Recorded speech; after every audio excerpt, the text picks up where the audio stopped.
Half of the veterans in Collier County are 75 and over. Many of the seniors and veterans really struggle with isolation, with loneliness, with depression, really serious public health issues that are reaching kind of a crisis point for us. And as our population gets older, this is only going to continue. And we are, as all of you know, Collier County faces a severe lack of housing, and those current waiting lists for seniors is somewhere between 3 to 5 years. So we talked about that and what's our solution. We're going to try to raise $2 million. So far, we have 303,000 pledged, and that's really to help provide affordable housing for seniors and veterans. And a lot of this has to do with the housing project that we're working with the county, rural neighborhoods, and the 3 foundations in Collier County to create about 100 units that will be for seniors and veterans. And then working with local senior centers, healthcare network, really to invest in case management, to include the medical, the mental health, the dental, hearing aids, that's my big hot issue, legal and other important services. And today in the newspaper, hopefully you've gotten this, we have the issue paper on the seniors and veterans, and many our speakers all are quoted in there, and it's an amazing piece. So make sure you get your hands on that. And so our speakers today, our first speaker is going to be Jackie Faffer, who's the president and CEO of the Naples Senior Center. Dr. Corinne, I'm going to go ahead, Corinne, give me the last name so I don't hurt it when I say it. Happy to. It's DiCerico. DiCerico. That's not even that tough. Vice President of Medical Staff and Chief Medical Officer for Healthcare Network. And then Dale Mullen, President of Wounded Warriors of Collier County. We work with all 3 of these organizations all the time. All 3 amazing work here in Collier County, which we absolutely need them to continue. So we're going to start with Jackie this morning, and then we're going to hand it down. So take it away, Jackie. Thank you. And I'd like to thank the Community Foundation, as always, for putting the needs of seniors and veterans on the agenda. When we first started our work with seniors 10 years ago, it was difficult to have people understand that in addition to the wonderful programs for children in our community, we need some programs for seniors. Next slide, please. In 2012, we commissioned a study with FGCU, and the Community Foundation funded a good part of that, to see whether, in fact, there was a need for a senior center. And I'll always remember the dean's summary of the study. She said, older adults are alone and lonely. And this was way before COVID-19, when people really didn't understand the impact of isolation and loneliness. We opened our doors in 2014 to 80 initial members. The goal was and still is to combat loneliness and isolation among seniors in Collier County. Our senior center initially provided a weekly hot lunch and entertainment, socialization and wellness activities, art, music, education, and so much more. We knew there was a need, but the depth of the need was so much greater than we imagined. Within a few years, our membership swelled to 1,400. A bit about statistics: 1 out of 3 seniors wake up feeling alone and isolated. 70% of our membership live alone. 97% of our membership report joining to feel connected to someone else. Next slide, please. Isolation and loneliness is more than an emotional toll. There's been research that has strongly indicated that it leads to higher rates of heart disease. People who are alone and isolated are more likely to develop diabetes and dementia, elevated blood pressure, morning spikes in cortisol levels, disrupted sleep. They have a 45% greater risk of dying, and they're more prone to anxiety and clinical depression. And I must share with you that prior to COVID-19, when I would talk about these issues, people would kind of look at me with a raised eyebrow. But since we have experienced this pandemic and we've been in it for a year, I don't think there's a person out there who doesn't appreciate what happens when one feels alone and isolated. Next slide, please. About a year after we opened, a question was posed to me: how can you be a center for seniors and not have programs for people with dementia and their caregivers? And here again, statistics are important, although I can't think of anyone in our audience who hasn't been touched by dementia among friends, among family. 1 in 9 individuals over 65 will be diagnosed with dementia. More than 14,000 seniors in Collier County have dementia. Family caregivers of loved one with dementia report extreme isolation. One structured respite group, we started one structured respite group in 2015. In 2020, we had 10 groups, including 2 on Marco Island. Our groups are evidence-based 4-hour programs of stimulating activities and engagement, and they are facilitated by licensed, credentialed social workers. And that's key about everything Naples Senior Center does. We employ credentialed professionals who are supported by a core of 225 vetted and trained volunteers. And at this point, we are the only respite program of its kind in Collier County. Caregivers consistently report that their loved ones are more engaged, more talkative, and calmer after the groups. Next slide, please. We address the needs of the caregivers as well, often an overlooked population. If you think about it, if you know someone whose loved one has dementia, very often you'll say to them, how is he or she doing? It's not so often that we say, how are you doing? 44 million people of the US adult population provide unpaid care to someone 50 plus years. 60% of Alzheimer's and dementia caregivers report stress of caregiving as high or very high. They tend to neglect taking care of themselves, and they isolate themselves from others. As their loved one begins to exhibit signs of dementia, they become more uncomfortable about going out with friends and spending time with others. Caregivers are often referred to as the forgotten patient. Our programs for caregivers include support groups, family activity groups for the caregiver and his or her loved one. We currently have a choral singing group for the caregiver and their loved one, and this is facilitated by our credentialed music therapist. And we have a Facebook page for our caregivers. Next slide, please. So what happened during COVID-19, which has been referred to as the double pandemic, the pandemic of the disease itself and the pandemic of isolation and loneliness? Since March, all of our services through today are provided on a virtual platform, except those addressing food insecurity. Our activity since the beginning through the end of February, we have 867 senior activity programs, and these include exercise, art, music, dance, and education. And yes, we even do Zoom dancing virtually. We've provided 592 dementia group respite sessions. We've provided 56 caregiver groups and programs.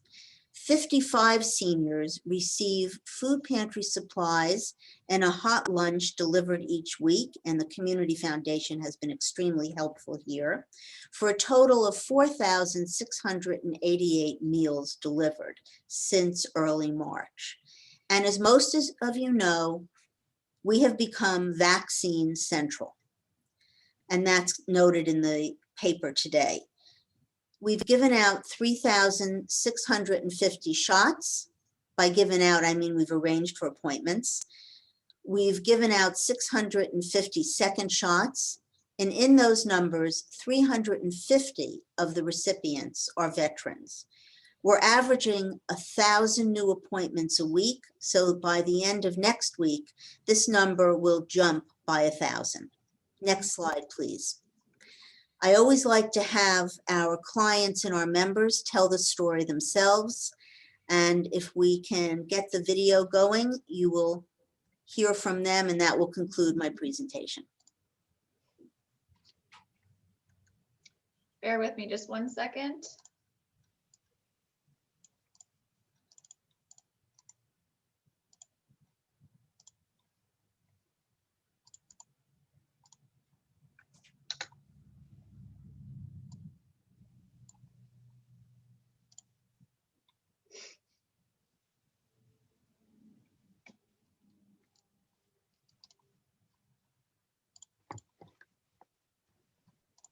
Well, as a primary caregiver for my wife Donna for the last 4 years, it's difficult.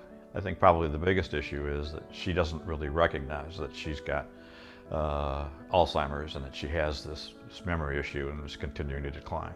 Being involved with the Naples Senior Center gives me another resource where if I have questions and things of that nature, then I have an opportunity to speak with people that can help me deal with the various caregiver issues that we have as the disease progresses. Before I went to the Naples Senior Center, I was depressed, I was lonely, and I needed to get out of my house. When I got to the Naples Senior Center that first day, it was really nice because people were smiling, they were greeting you, it was very nice. And then you come home and you're alone, but it's not so bad because you've been with people all day.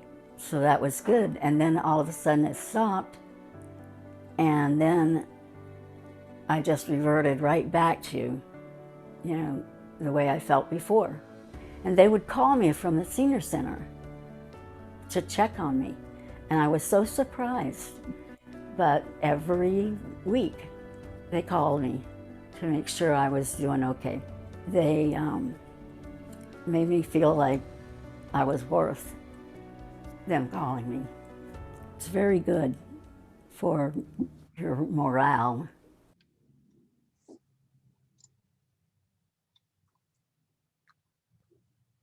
Thank you, Dr. Pepper. Thank you.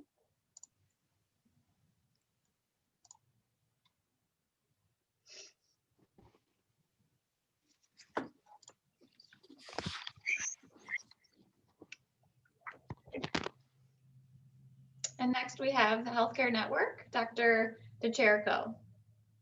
Thank you so much. It is really an honor to be here. I'm so grateful to the Community Foundation for arranging this, and so honored to be sharing this stage with everybody, all of my colleagues out there. And ladies and gentlemen, it is a pleasure to have this virtual opportunity with you. And so without further ado, I would just like to let you know that today what I'm going to be speaking about is going to talk a little bit about Healthcare Network. We're going to talk a little bit about some of our seniors' barriers to care.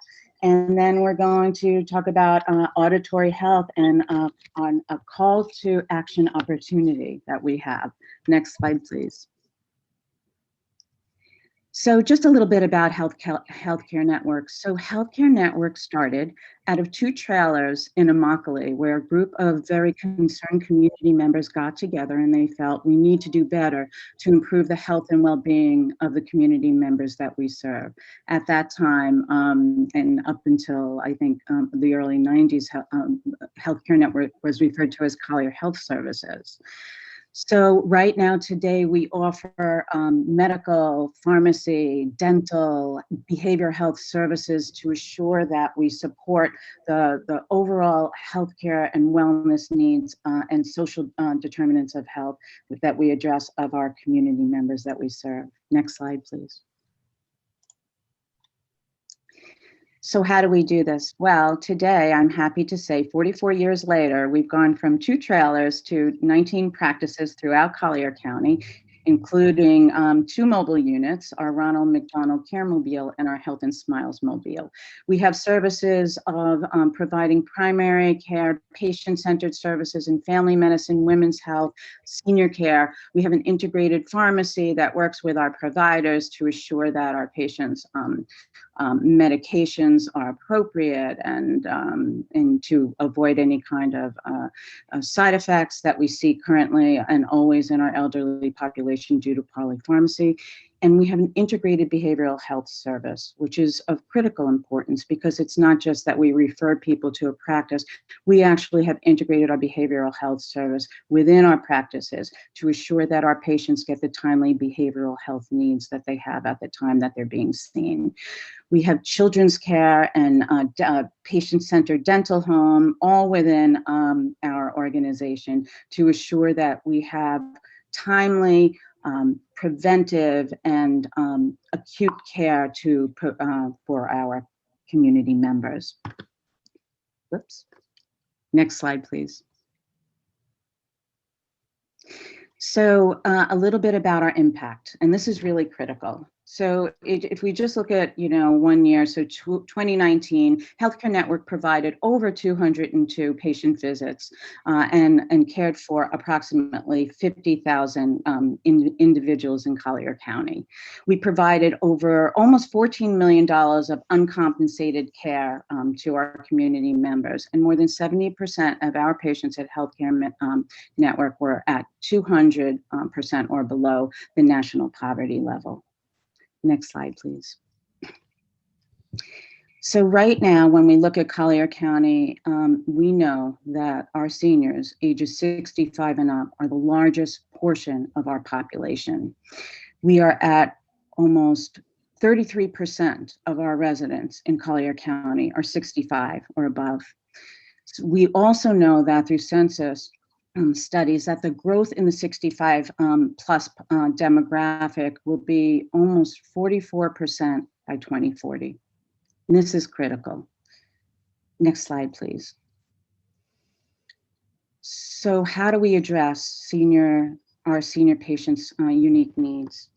We know that our seniors are an at-risk population with complex care needs, as I said earlier, with our integrated services. We recognize this.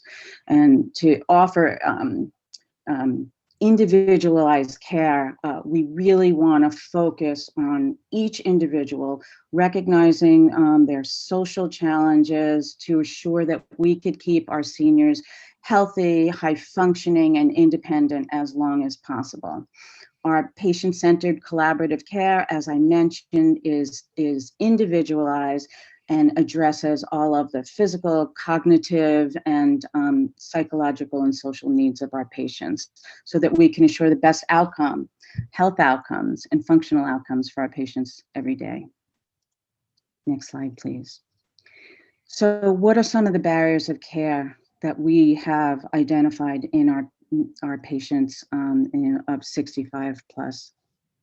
We know, and not just for 65 plus, really, honestly, the pandemic has really increased these barriers to care for many. And they include expense, lack of insurance. People are overwhelmed, they're afraid, especially in the light of the pandemic. Many of them lack transportation, many have language barriers, many possess social beliefs where they don't feel like, they need to see a doctor for prevention unless they're really sick, and then usually that it causes more of an ER visit or an urgent care visit and less of a primary care medical home visit. So we have a great opportunity here to really address these needs of our patients, and we do it every day. So what do we do to address the barriers of care to our patients? As I said earlier, we have a patient-centered medical and dental home with integrated behavioral health service. We offer a sliding fee schedule. We have translation services. We have a staff that is multicultural and really dedicated to compassionate care for everybody who we serve. We have locations throughout Collier County, near bus routes and within walking distance of our most vulnerable communities.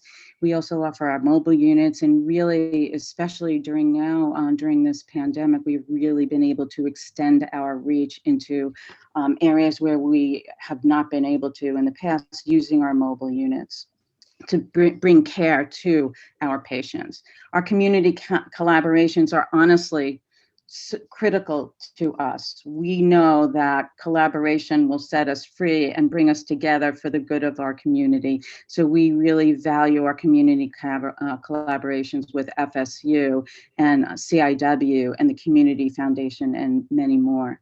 Next slide, please.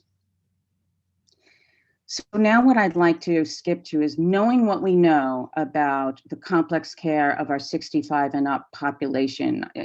What we have observed is an opportunity for sort of a call to action around auditory health.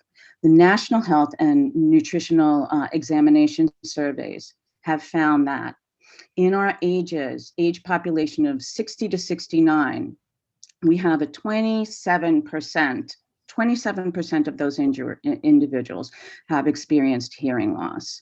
55% in our 70 to 79 ages, and 79% in our 80 80 and up ages have experienced hearing loss. And by 2030, we know, it is estimated actually, that there will be 25 to 40 million individuals over the age of 50 that will have some degree of hearing loss. Next, please. So why is this critical? This is really a critical call to action. And this is a really important slide. I'm going to spend a few minutes on each one of these items.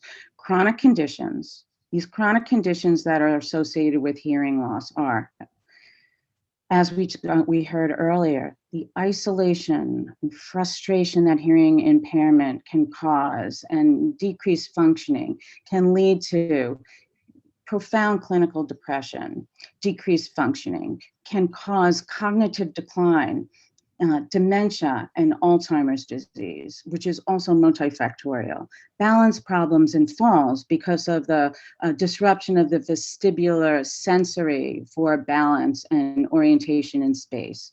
Osteoporosis, because people are afraid to go out and they may not move as much, so they end up with bone disease in the form of osteoporosis, which increases their not just their fall risk, as I mentioned before, but also their risk of breaking a bone or ending up in the hospital, or in some cases having a fatal accident. Diabetes. Now diabetes has an effect on nerves. And we know that many diabetics who have uncontrolled blood sugar end up with neuropathy. And we have nerves in our ear that connect our hearing and auditory senses with our brain. And so this way we know that uncontrolled diabetics have an increased risk of hearing problems. Our patients with vascular disease who present with heart disease and stroke, et cetera, same thing. You know, there is a vascular supply to the ear and the auditory apparatus that then helps to generate the impulses that feed the nerves that then feed the brain to help us hear better. So it is critical that we recognize that when people present with these diseases and these chronic conditions, that we also consider, always checking their hearing, because we know that these are related. And I think also what's important is the diminished personal safety. So people who have hearing impairment, they may not hear, as they're walking the street, they may not hear a car. They may not hear somebody coming up behind them. And so they become targets for crimes and for other accidents. But I think the most important thing, if you don't remember anything else about this slide, I think what's really of critical importance is for everybody to understand that hearing loss in and of itself is an independent risk factor for dementia. And that is critical. Next slide, please. So what we propose is to develop an integrated auditory health model of care. And we can do this, and it's critical that we do this given the prevalence and given our aging population, as I mentioned before. We need to collaborate with each other. And Healthcare Network will continue to collaborate with other community organizations such as the Community Foundation, the Naples Senior Center, and others to identify our patients who are at risk. We want to increase hearing screenings, not just within our organization, but also within the community by marketing, education, and screening opportunities throughout the community. We want to implement a voucher program. By doing this, we know that we can connect our patients at highest risk with the level of care that they need to support the needs of their hearing impairment with hearing aid devices, services, resources, and support groups. Next slide, please. So in summary, Healthcare Network provides integrated care to over 50,000 patients, regardless of job, income, or insurance status. Auditory health is critical for our aging population due to its impact on overall health and well-being and its risk factors for dementia. Healthcare Network, in partnership with all our community collaborators, is well positioned to provide this needed healthcare risk and its growing impact on our health and well-being. And next slide. this is my contact information. It is really an honor to have this opportunity with you today. I would like to leave you with one quote from Ralph Waldo Emerson, and it is this. It is, "Within, I do not find wrinkles and used heart, but unspent youth." Thank you very much. Thank you, Dr. DeCherco. Just before we move on, I wanted to say a quick reminder. Thanks to those who have been typing questions in the chat box. So please continue to do that while our next speaker is speaking, and then we'll address them at the end. So next is Dale Mullen from Wounded Warriors of Collier County. Good morning. I want to thank the Community Foundation for giving us the opportunity to participate in this session today. She said, my name is Dale Mullen. I'm the founder, president of Wounded Warriors of Collier County. I'm also a Vietnam veteran. Our mission is really to assist with the veterans and their families with a focus on education, housing, and mental health. Our mission is to ensure that really no veteran is left behind. And it is through the efforts of the community to rally around our veterans, providing coordinated resources to meet the unique needs of veterans today in our community. Next. Just to give you some veteran data and information, Florida is the third largest veteran population in the U.S. Collier County has about 28,000. The largest veteran population in the county is our Vietnam veteran population. Most people don't know that a significant percentage of the post-Gulf War veterans now live in our community. Many of them, as our community has changed, many of these young men and women are going away to these Gulf War wars and returning back to our community. As far as veteran service treatment centers in our region, there are three. One is the clinic here on Goodlet. The other one is the healthcare center up at Cape Coral, and the hospital up in Bay Pines. The two primary areas of concern in Collier County that we're dealing with is two areas. One is the homeless veterans in Collier County that we'll talk about, and also the level of suicides. The rate of suicide in the U.S. right now is 22 veterans per day commit suicide, which is about twice the national average. Next. Veterans return home to communities, not governments. It is at the community level will help us received, and the VA has acknowledged that they can't do it alone. The need for veteran services and support within our community cannot be achieved only through the VA. The VA needs help. The through the COVID pandemic, it has really created for all of us some really unique challenges. We have served over, our coalition has served over 134 veterans. 70 of them are homeless, with a variety of service from medical, healthcare, food, emergency motels, and homeless prevention. The interesting thing on this slide is that there are about 48 veteran families right now being housed in motels and hotels in the community because of the lack of housing. We're all aware of that. The continuum of care has served about 78 veterans with a variety of services in our community during this time period. We're all aware of the lack of affordable housing for male veterans, and we looked at it as in three primary areas. One is transitional housing, primarily for Gulf Coast post-Gulf War veterans, and then permanent supportive housing. And this is really made up mostly of needs for Vietnam veteran era veterans. And then the last being the chronic homeless, which represents about 25% of the homeless population. The mental health needs of our community dealing with veterans, it really focuses on the areas of PTSD and traumatic brain injury. The VA estimates that about 400,000 veterans return home from today's wars with this disease, this illness. The primary reason for this is the number of days of combat and the multiple tours of duty. It has put a tremendous strain on these young men and women that are serving our nation today.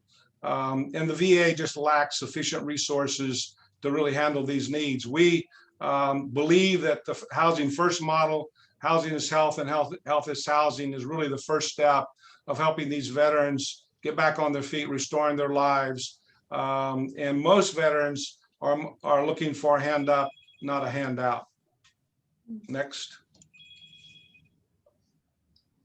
About 2 years ago, we became aware of a real need here in Collier County for these homeless veterans. Up until 2 years ago, there were no reported homeless veterans in Collier County. There was zero, and the VA was not providing any resource support down here in Collier County because of our reporting in the county.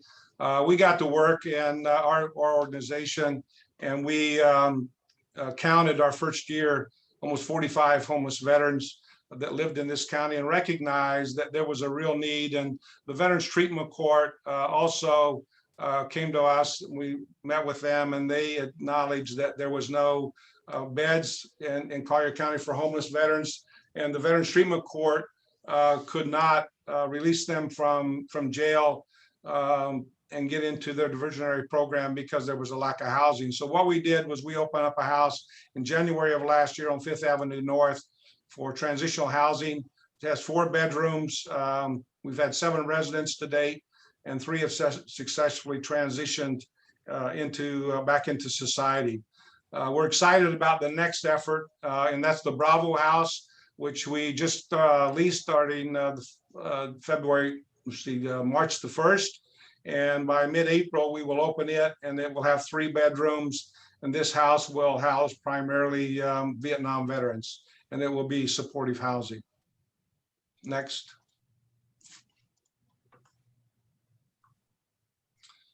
I want to introduce you to Ben Walker, who is a Marine, and he's been living in our veteran house, Alpha House, for 13 months.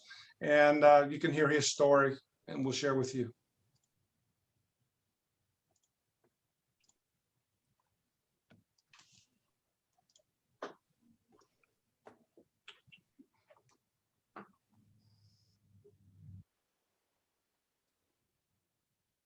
Hi, I'm Corporal Benjamin Walker, United States Marine Corps combat veteran, served 4 years, 2 tours to Afghanistan.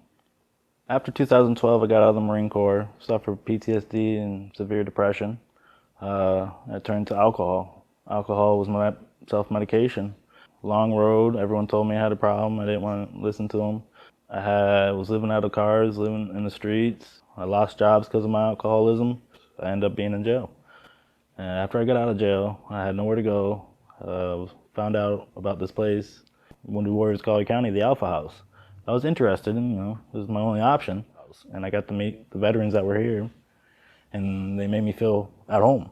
Since being here at the Alpha House, I have opportunities to go to work, seek anything from PTSD treatment to psychologists to talk to any problems I have, and sobriety, to get my sobriety in check and not drink or anything or do any type of drugs here at the Alpha House. We're mainly focused on your recovery, your sobriety, and what you're going to do for the next step. I have the opportunities of going to work, and I never thought I'd go to college, but they give me the opportunity to go to college. We're like a big family here. We look after one another. We have coffee in the mornings, and we all sit there and we talk about our days and what's going on through our heads. And since I've known about the Alpha House, they've had a major impact here in the community, handing out food to our community during the pandemic, bring positive to the neighborhood. They also helping out other veterans around Collier County here in Naples. And it's a godsend what they're doing for us. They are saving lives here. You combat veterans or veterans have served your country, let the Alpha House help you in your recovery. And next. As I mentioned earlier, veteran suicide is twice the national average, and it's a major issue even in our community. We are really collaborating with a number of organizations here in Collier County to really provide mental health care and assistance to our veterans. We're a small nonprofit. We have no employees. We're all volunteers. And without collaboration within the community, we couldn't get anything done. And we have got some great partners. So I mentioned earlier, the Veterans Treatment Court. We work with them. We work with David Lawrence Center, work with the Collier County Sheriff's Office that has a mental health division, making sure that veterans are recognized early on when there's a crisis intervention, that we get them on the radar and get them help.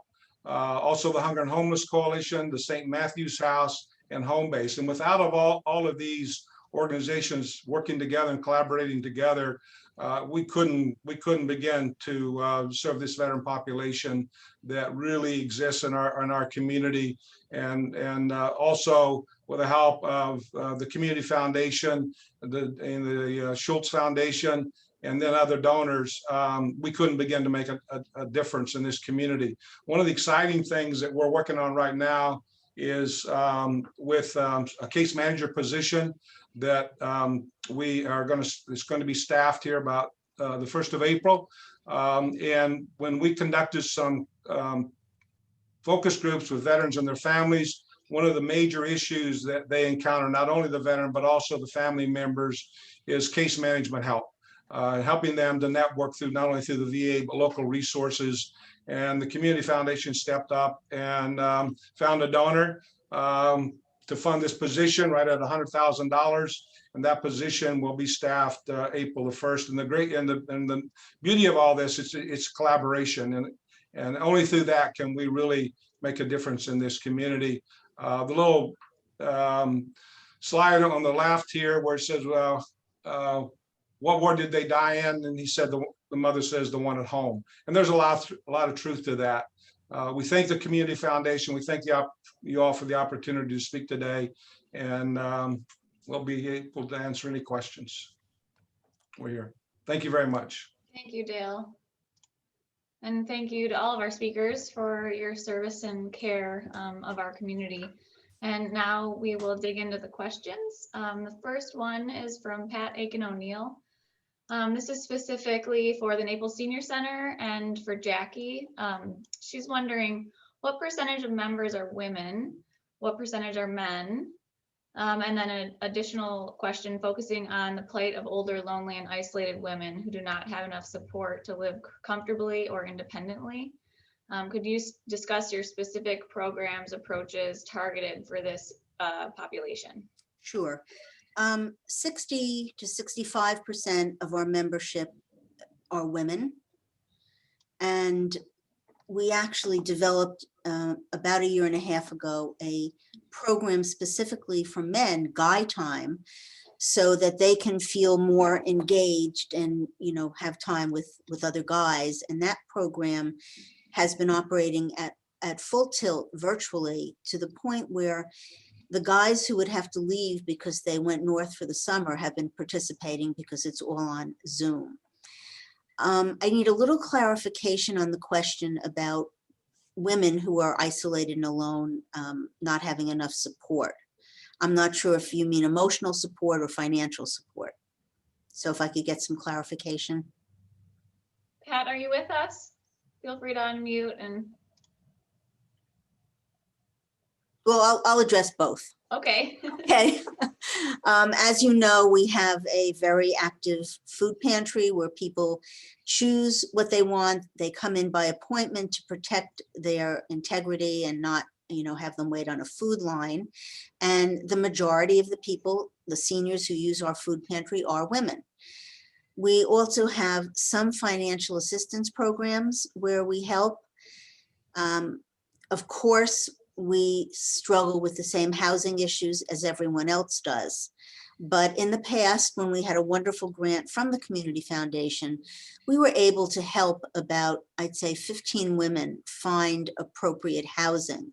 Many of them could not use computers, so they would come in and our staff would work with them to find housing, and we would pay their first and last month's rent and security deposit.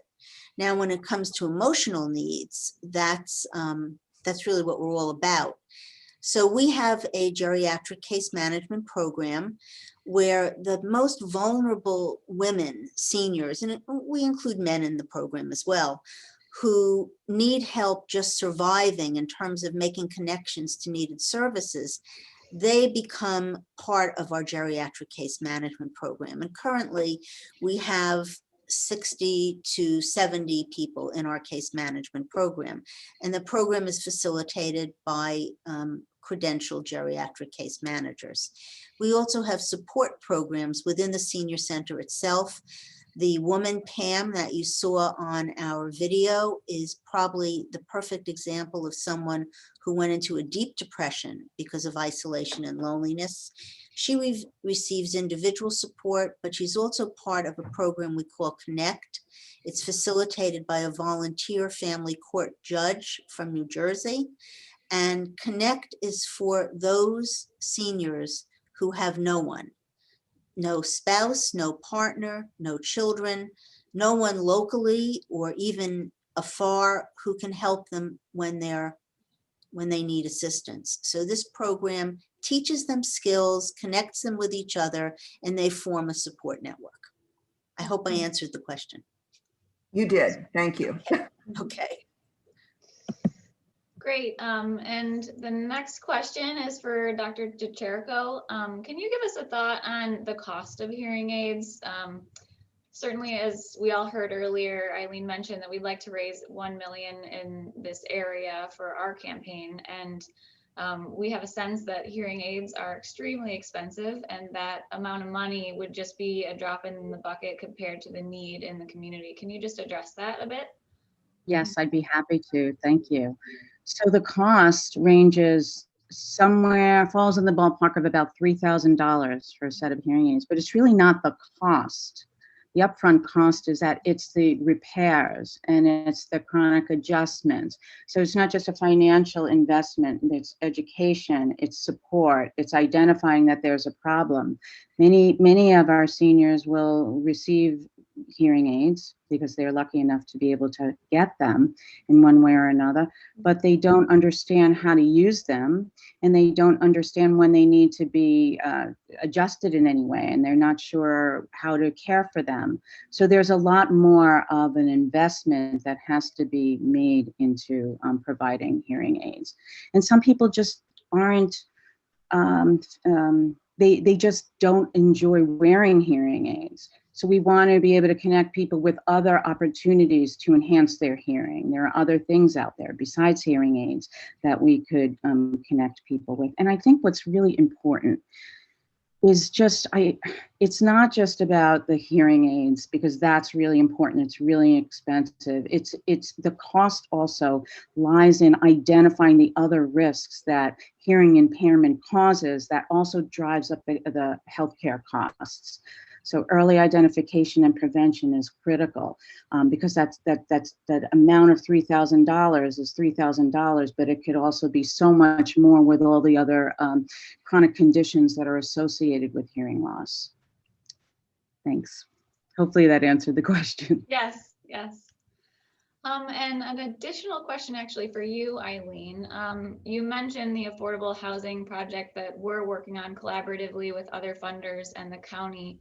Can you address how that will specifically benefit seniors and veterans? Right. So we're hoping for somewhere between 350 and 400 units will be built. The 10 million that's being raised is going to offset rents to get rents low enough for essential employees, but there will be 100 units that will be set aside for veterans and seniors. And they will be designed specifically for senior living. So we're hoping that that will help take a little bit of pressure off some of the waiting lists of getting people in. And that the bottom line is those will end up being probably more low income people who will end up in those units. We're guessing at this point because we know the need is so great.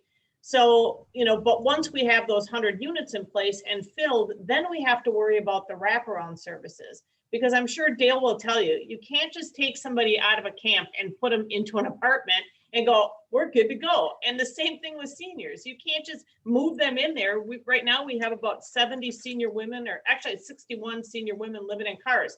Not going to just take them out of the cars, put them in the apartments and assume we're good to go.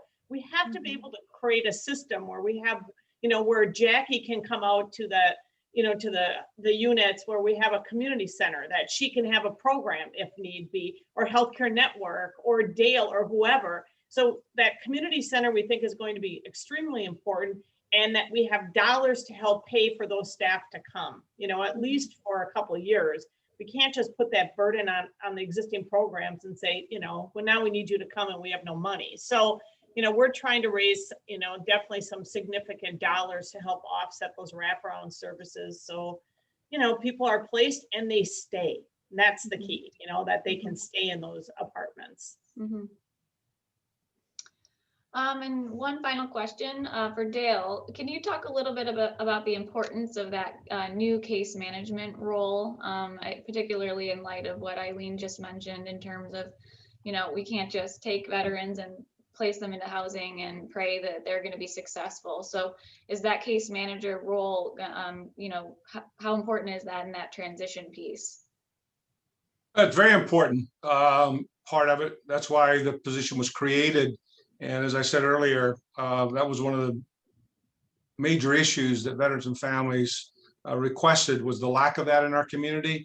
And what we're going to do with that position is create a veteran care action network made up of a number of organizations within the county, so that we can begin arranging and putting in contact these veterans with all the services that are available, from mental health to medical health to social services, food, and etc. And even it's just critical, as Eileen said. You just can't drop them off and expect them to transition without having a case manager. And most of these organizations have some level of case management, but we really need to integrate them. And that's what that position would do. They're going to be employed by David Lawrence, and they will be collaborating with Wounded Warriors, making sure that we are working together in the best interest of the veteran and their families.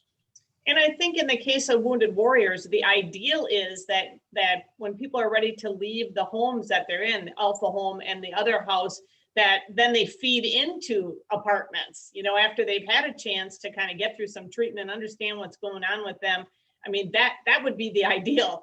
Yes. And certainly Wounded Warriors will have to be heavily involved with us and with Rural Neighborhoods, who's actually going to own that development. Mm-hmm. Just one more opportunity for anyone to unmute themselves and ask a question or type in the chat box. Dale, good morning, John Kenny. What is Dale, what is the annual cost of running one of these of running like the Alpha House or the Bravo House? What's the annual financial expense of maintaining one of those houses? Well, there's two models. The Alpha House has a company that works with recovery, and they provide patient care treatment, and that house costs us about $60,000 because we rent about $60,000 a year. And the other house, the Bravo House, will be about half of that, a little over $30,000 a year to operate. Now, we do get some income from the veterans that can, once they get a job, we expect them to have some skin in the game and pay. And then there's some other organizations and that will also help fund that position, but their stay there. But it's about $30,000, $60,000. Thank you. Any additional questions? I just thought maybe Jackie might want to just say a couple words about your new building. Oh, I'd love to. Sure. And you all were on the journey with us through the zoning nightmare, which turned out okay, thank goodness, and thanks to some of you in this meeting. We hope to break ground in June. We're in the permitting process. It will be a 2-story, 30,000 square foot building. It will enable us to bring all of our dementia respite programs in-house, with the exception of those on Marco Island. So we will have an entire wing for our dementia services. It will have outdoor space so that our very vibrant garden club, which we used to call Seed to Table, which we don't call it that anymore. They will be able to actually grow things outdoors rather than in little pots in the crowded senior center. We'll have passive exercise trails, and we have had to increase, and I think I have John is on the call, so he's going to hear this for the first time. We just got our preliminary numbers for construction, and we all know that in the last few years, numbers have gone up. So we will probably need to increase our capital campaign goal from 15 million to 20 million. You know, we're fortunate that we've already raised in our quiet phase 12 million. We're tweaking our naming opportunities, and I will welcome any discussion with any of you who are interested in being part of this wonderful project. We will continue to have our programs for veterans. We have over 100 veterans in our VIP veterans program. And in that program, and Dale, I think there's a lot of room for collaboration in the future. We have socialization and educational and community resource access programs. So we're very excited, and we hope that we can open our doors in mid 2022. Thanks for asking, Eileen. Terrific, thank you. So in conclusion, if anyone on this Zoom call is interested in getting involved in addressing the needs of seniors and veterans in our community, please get in touch with us or any of our speakers here today. Also look out for the last two community needs education sessions on environment and accessibility, crisis and disaster relief, as well as the corresponding issue papers in the Naples Daily News. And thank you so much to all of our speakers. We greatly appreciate your work in our community and your partnership. And thank you to everyone for attending today. We look forward to addressing these needs together.